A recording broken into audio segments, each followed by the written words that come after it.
नमस्कार दोस्तों, स्वागत है आपका डेटा एनालिसिस की वीडियो में। कल थी भाई अपनी एक्सपायरी, और आप कह लीजिए उसको ईयरली एक्सपायरी कह लीजिए, उसको मंथली एक्सपायरी कह लीजिए, उसको वीकली एक्सपायरी कह लीजिए, उसको सब कुछ कह लीजिए। तो कल से जो ट्रेड शुरू होंगे, हालांकि तारीख रहेगी अपनी 31 मार्च की, बट एक्सपायरी आपकी शिफ्ट होके अप्रैल सीरीज़ में सौदे जो हैं चालू हो जाएंगे। और मेन इवेंट बाकी है 31 मार्च की मंथली कैंडल की क्लोजिंग और वीकली कैंडल की क्लोजिंग। ठीक है, अब यहाँ पे डेटा भी काफ़ी क्या कहते हैं एक्सपायर हुआ है। सबकी किटी में काफ़ी कुछ पड़ा हुआ था, स्पेशली प्रोज एंड ये एफआईज। तो इनका क्या घटा है और क्लाइंट क्या सोच रहे हैं आगे आने वाले टाइम के लिए, उसको इस डेटा के लिए हम लोग एजुकेशन के पर्पज़ से एक बार स्टडी करने की कोशिश करेंगे। आइए देखते हैं, कोई बाय सेल रिकमेंडेशन नहीं है, अगर आप समझ लेते हैं तो ये आपकी अपनी ख्वाहिश है। ठीक है, ये तो वीडियो सिर्फ एजुकेशन के पर्पज़ से ही है। आप अगर प्रॉफिट लेते हैं तो भी आपका है, चाहे वो 54 का हो, लॉस लेते हैं वो भी आपका है, चाहे वो करोड़ों का हो, सब कुछ आपके अपने डिसीजन पे है। देखिए, चलिए ध्यान से समझिए। मैं देखो दोस्तों, इस डेटा को, ये डेटा बहुत काम की चीज़ है। ठीक है, अब कभी कभी आपको लगेगा क्लाइंट की पोजीशन के हिसाब से चल रहा है, कभी कभी आपको लगेगा कि एफआईज की पोजीशन के हिसाब से चल रहा है। तो आखिर मार्केट चल किसके हिसाब से रहा है? तो इसमें आपको मेरी बात भी शायद झूठ लगे या गलत लगे, झूठ तो नहीं, मैं अपनी समझ आपके साथ शेयर कर रहा हूँ। मार्केट चलाते हैं एफआईज और डीआईज, रिटेलर मार्केट नहीं चलाता। ठीक है, अगर रिटेलर मार्केट चला रहा होता तो बहुत सारे स्टॉक्स हैं जो रिटेलर भर भर के बैठा है, उनका प्राइस हिलता भी नहीं है। ठीक है, अब येस बैंक जो है, आप देख लीजिएगा, जितनी मर्जी अच्छी खबरें आ जाएं, वो हिलेगा नहीं 2-3 साल तक, जब तक उसमें से रिटेलर हार थक के निकल नहीं जाएगा। ठीक है, आईटीसी इतना ज़बरदस्त, इतना उम्दा stock, profit growth stock, dividend देने वाला स्टॉक, दुनिया ले के बैठी रही। तो पेशेंसली जो उसको 2-3 साल से रख के बैठा रहा ना, 2018, 2019, 2020, 21, 22 के मिड मई जून के बाद चलना चालू हुआ है वो, और पिछले 7 महीने में डबल हो गया। तो रिटेलर जिसको भर के बैठा है, ऐसा कोई वो अपने दिमाग से ये निकाल दीजिए कि रिटेलर मार्केट चला लेता है। जो टीवी पे बताते हैं ना कि भारत की महाशक्ति ये वो वगैरह, रिटेलर की पोजीशन के हिसाब से ना तो मार्केट चलता है। हाँ, ऐसा हो सकता है कि कुछ इवेंट आ जाए, कुछ खबर आ जाए जिसमें रिटेलर प्रॉफिट बना जाए, ऐसा कुछ हो सकता है, 1-2 दिन हो सकता है, हर बार ऐसा नहीं होगा। तो यह जो एफआईज की पोजीशन है, इसके हिसाब से आपको दोस्तों थोड़ा सा इसको मार्केट के मूवमेंट के हिसाब से रिलेट करना आना चाहिए, और कौन से दिन क्या घटा है क्या बढ़ा है वो बहुत इम्पोर्टेंट करता है। फ्राइडे वाले दिन कॉल की ऐड होना बहुत इम्पोर्टेंस रखती है, रेदर देन कि वेडनेसडे वाले दिन एकदम एफआईज ने कॉल ऐड कर लीजिए। ये सब चीज़ें बहुत इम्पैक्ट करती है। तो सेम डेटा के ऊपर डेली आपको सेम एनालिसिस नहीं मिलेगा, मेरा तो बिल्कुल नहीं मिलेगा। ठीक है, मैं मार्केट की मूव के हिसाब से, जो 9:15 से लेके 3:30 तक मार्केट चला है, और फिर यहाँ पे दिन कौन सा है, वेडनेसडे है कि ट्यूसडे है, या थर्सडे को एक्सपायर, या फ्राइडे है, और आज क्या हुआ है, उसके हिसाब से। ठीक है, इन चीज़ों पर डिपेंड बहुत करता है। और चलाते यही है मार्केट, ऊपर लेके जाना है, नीचे लेके जाना है। मैं आपको थोड़ा भी बताऊंगा, समझाऊंगा, वीडियो को ध्यान से सुनिए आगे भी। ठीक है, ये देखिए क्लाइंट क्या है, इनकी जो पोजीशन, जब इन्होंने अपनी स्टॉक फ्यूचर निकाले हैं, इन्होंने अपने इंडेक्स फ्यूचर निकाले हैं, टोटली बाई साइड में थे, इन्होंने अपनी कॉल की राइटिंग को बढ़ाया है। ठीक है, मार्केट थोड़ा ऊपर गया है, उसके बावजूद इन्होंने कॉल की राइटिंग को बढ़ाया है।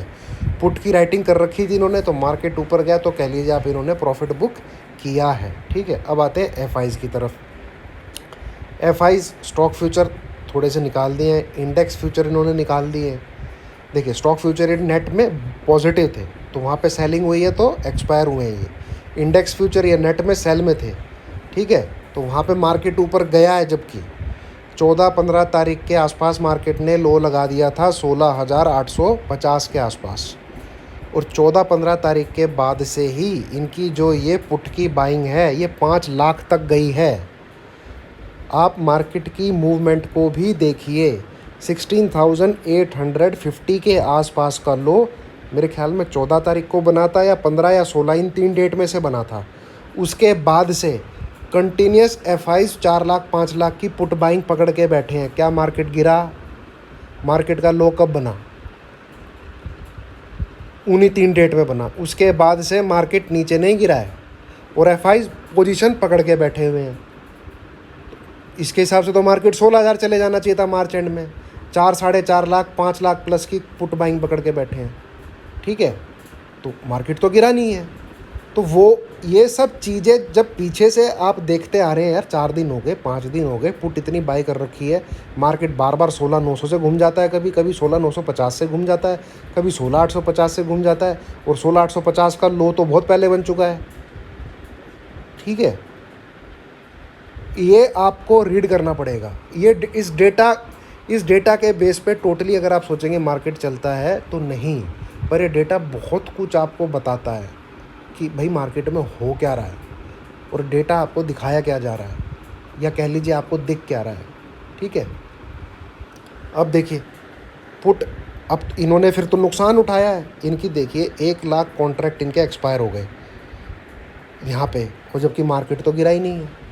तो FIs भी अपने आप को हेज करके चलते हैं और एक साइड ये लॉस उठाते हैं। ठीक है, ऐसा नेगेटिव डेटा आपको करके दिखा देंगे, आपको ऐसा नेगेटिव डेटा करके दिखा देंगे, मार्केट गिरेगा नहीं, उसकी प्रीमियम घटती जाएगी, उसकी प्रीमियम घटती जाएगी। आप लोग डेटा को देख देख के नेगेटिव होते रहोगे। अब रिटेलर क्या करता है? रिटेलर के पास इतनी ताकत तो होती नहीं है कि वो रोल ओवर कर ले उसको, या उसको एकदम से पलट दे। मोस्ट सेंटिमेंटल गाय होता है एक रिटेलर इस स्टॉक मार्केट में, उससे लॉस कटता नहीं है। ये आप अपने हिसाब से खुद पूछो। अगर आपको 2,000-3,000 का लॉस दिख रहा है ना किसी पोजीशन पे, आपका हाथ चलेगा ही नहीं उस लॉस को बुक करने के लिए। अल्टीमेटली वो लॉस आपका 10,000, 15,000, 20,000 हो जाएगा। और FIs क्या होते हैं? ये इमोशन लेस होते हैं। ठीक है, इन्होंने लॉस बुक किया यहाँ पे 1 लाख कॉन्ट्रैक्ट का, किस साइड? पुट की साइड।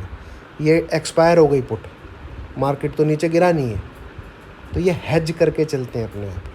तो इतना बड़ा प्लेयर जो मार्केट को चलाता है वो भी अपने आप को हेज करता है। ठीक है, और वो भी इवेंट को देख के चलता है कि साला माहौल ख़राब है यार, पुट लेके चलो। ठीक है, चाहे हम कुछ भी कर रहे हो, कैश में डेली सेलिंग आ रही है। ठीक है, फ्यूचर में 1 लाख 2 लाख के आसपास कॉन्ट्रैक्ट इन्होंने खड़े कर दिए, फिर भी 16,800 नहीं टूटा।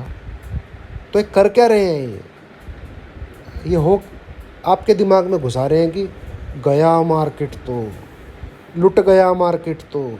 ठीक है, और अल्टीमेटली क्या करेंगे? एकदम से बाजी पलट देंगे। जब वही है इनका जो कमरा है ना कसाई वाला, जब उसके अंदर मुर्गे बकरे रिटेलर जो हैं अच्छे से भर जाते हैं, फिर ये एकदम से फर्रा चलाते हैं और वहाँ पूरा खूनम खून कर देते हैं और खुद बाजी खींच लेते हैं जहाँ इन्हें खींचनी होती है, अपना हल्का लॉस उठा के आप सबको लूट के। तो ये साइकोलॉजी आपको रीड करनी पड़ेगी और डेटा भी इसमें हेल्प करता है, बट आपको वो आउट ऑफ द बॉक्स जाके उसको देखना पड़ेगा। और इसके लिए लगता है क्या? एक्सपीरियंस। मेहनत तो लगेगी।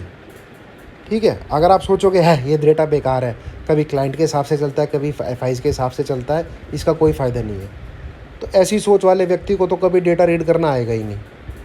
ठीक है, तो मूवमेंट के हिसाब से डेटा को चेक करिए, सीखने की कोशिश करिए।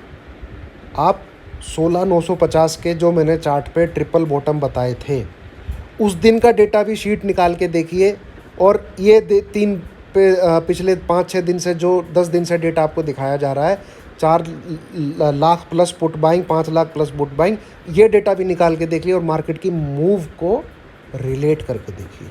आपको इतना सीखने को मिलेगा ना इस डेटा के बारे में, बोलोगे साला मैं तो देखता ही कुछ और था। निकाल के देखिएगा जो 16,950 के प्रीवियस ट्रिपल बॉटम पे जो डेटा है और पिछले 10 दिन का जो डेटा है, दोनों को रिलेट करके देखिएगा। उसके बाद मार्केट की मूवमेंट को देखिएगा। मार्केट 18,800 गया है, और अब भी देख लीजिएगा अगले 5-6 दिन में मार्केट कहाँ जाता है। दोनों अगर आपको आइडेंटिटिकल मूव्स दिखते हैं तो ये डेटा की शीट मैं सचमुच में आपको कुछ देखने को समझ में आ जाएगा। काफ़ी लंबा हो गया है, बट मुझे जो कहना था, बताना था, काफ़ी कुछ होता है यार। 1 घंटे की वीडियो बन जाएगी इस अकेले की शीट पे, पर्टिकुलर डे पे, ठीक है। अब कुछ लोग समझते नहीं हैं। मैं फ्राइडे को इसी डेटा को, इसी चीज़ को, जो एग्जिस्टिंग पोजीशन है उसको किसी और हिसाब से देखता हूँ, और मंडे ट्यूसडे को किसी और हिसाब से देखता हूँ। प्रोज की पोजीशन को वेटेज में ट्यूसडे वेडनेसडे को बहुत ज़्यादा देता हूँ, क्योंकि बेसिकली वो वीकली एक्सपायरी में प्ले करते हैं। तो जो पोजीशन वो ट्यूसडे और वेडनेसडे को बनाते हैं वो बहुत हैवी होती है, क्योंकि वहाँ पे 1 या 2 दिन ही उनके पास होता है, तो उनके हिसाब से मार्केट जनरली चलता है। बट प्रोज की पोजीशन को मैं वैल्यू बहुत कम देता हूँ अगर वो फ्राइडे, मंडे और थर्सडे के दिन की होती है। तो ये सब चीज़ें हैं, ये एक्सपीरियंस से ही आपको पता लगेंगे, ठीक है। चलिए आ जाइए दोबारा से वीडियो पे। काफ़ी कुछ बकवास कर दी है मैंने, बट बहुत काम की है। प्रोज को देखिए यहाँ पे। अब इंडेक्स कॉल इनकी रह गई हैं घट के -89, राइटिंग में थी। बेसिकली ये डेटा भी एक्सपायरी का, ये डेटा भी एक्सपायर हुआ है। तो यहाँ पे जो चीज़ दिख रही है वो सब डेटा घटा हुआ है, एड ऑन कुछ नहीं है। अब बचा क्या है हमको वो देखना पड़ेगा। अब ये भी एक बहुत बड़ी चीज़ है, थर्सडे को अगर आपको कहाँ पे डेटा ऐड हुआ है, कहाँ पे घटा है, तो ऐड जहाँ पे हुआ है वो बहुत बड़ी इंडिकेशन देता है आपको, और ऐड आपको चीज़ बहुत कम मिलेंगी, ठीक है। जहाँ जनरली थर्सडे को आपको डेटा घटा हुआ ही हर जगह दिखेगा। देखते हैं हमें कुछ डेटा कहीं ऐड ऑन दिखता है क्या, ठीक है। ये देखिए, जैसे 95 से घट के रह गए 83, 79 से घट के रह गए 70, 156 से घट के रह गए 138, -18 की कॉल राइटिंग से घट के रह गए -14। तो यहाँ पे पूरा का पूरा जो हुआ एक्सपायर हुआ है, और बचा है ये डेटा। तो यहाँ से हम कोई इतनी खास इंडिकेशन ले नहीं सकते, ठीक है। अब आ जाते हैं कॉल साइड की तरफ। कॉल साइड में एक चीज़ क्या हुई है, ये डेटा ऐड ऑन है, मतलब क्लाइंट बियरिश थे कॉल साइड में, राइटिंग करके बैठे थे, इन्होंने और राइटिंग कर दिया -95, मतलब ये मार्केट को ऊपर जाता हुआ नहीं देख रहे। FIs 3,01,000, 2,89,000 घट के रह गए 1,84,000। तो एग्जिस्टिंग यहाँ पे तेज़ी की पोजीशन इनकी बाकी है। प्रोज के जो एक्सपायर हुआ है डेटा 2 लाख, अब रह गया 89, ठीक है। अब आ जाइए पुट साइड की तरफ। अब देखिए, ये 5 लाख प्लस थी, 4,89,000 हुई, 4,50,000 हुई, 3,49,000 हुई। तो यहाँ पे इससे क्या दिख रहा है कि पुट की जो पोजीशन है पिछले 5 से 10 दिन की, वो हेज के लिए है, मार्केट को गिराने के लिए नहीं है। कर कुछ और रहे हैं ये, और मार्केट को गिराने के लिए होती तो ये लॉस बुक नहीं करते। ये 5 लाख से फिर 4,89,000, फिर 4,50,000, फिर 3,49,000, ठीक है। और जबकि मार्केट का बॉटम कब बना है, 14, 15 या 16 तारीख को बना है, और एक बार और गया है शायद 850 के आसपास पिछले हफ्ते एक में। तो वो डेट मेरे को अभी एग्जैक्टली याद नहीं है, ठीक है। तो ये यहाँ से हमें लेटेस्ट डेवलपमेंट क्या दिख रहे हैं, लेटेस्ट डेवलपमेंट ये दिख रहे हैं कि FIs ने अपनी पुट की पोजीशन को हल्का किया है, हाँ, बट अभी भी इन्होंने 3,49,000 को खड़ा करके रखा हुआ है। बट यहाँ से ये पता लग जा रहा है कि ये हेज के लिए है, पर्टिकुलर मार्केट को मूव करने के लिए नहीं है, ठीक है। प्रोज अब घट के रह गई है पुट राइटिंग इनकी -51। FIs ने थोड़े से अपने स्टॉक फ्यूचर भी घटाए, 72, 67, 58, ये भी बहुत बड़ा इंडिकेशन देता है। तो यहाँ से भी डेटा थोड़ा घटा है। तो बेसिकली किसी ने कहीं पे कुछ माल ऐड ही नहीं किया, सिवाय एक जगह एडिशन है, इस जगह से लेके एक जगह एडिशन है, वो एडिशन है सिर्फ कॉल की राइटिंग में क्लाइंट की तरफ से। बाकी हर जगह से डेटा जो है घट के आया है, किसी ने कुछ आगे के लिए, आने वाले टाइम के लिए कुछ ऐड नहीं किया। तो प्रॉपर अच्छी खासी इंडिकेशन हमको फ्राइडे को ही मिलेगी डेटा के बेस पे, ठीक है। हाँ, जो एग्जिस्टिंग करता है डेटा अभी जो पड़ा हुआ है, उसमें कॉल भी अच्छी खासी बाई है, उसमें पुट भी अच्छी खासी नेट बेसिस बाई में पड़ी हुई है। बट पर्टिकुलरली आप लेटेस्ट अगर डेवलपमेंट देखेंगे पिछले 3-4 डेज़ की, तो उसमें आपको बुलिशनेस दिखेगी, ठीक है। और कैश में भी आपको बाइंग दिखी है। तो ये था दोस्तों डेटा पे ज्ञान मेरा पर्सनल, जो मुझे समझ में आता है, जैसे मैं रीड करने की कोशिश करता हूँ। और आपको अगर कुछ ठीक लगाओ, समझ लगाओ, तो लाइक कीजिए, शेयर कीजिए, चैनल को सब्सक्राइब कीजिए। Thank you very much.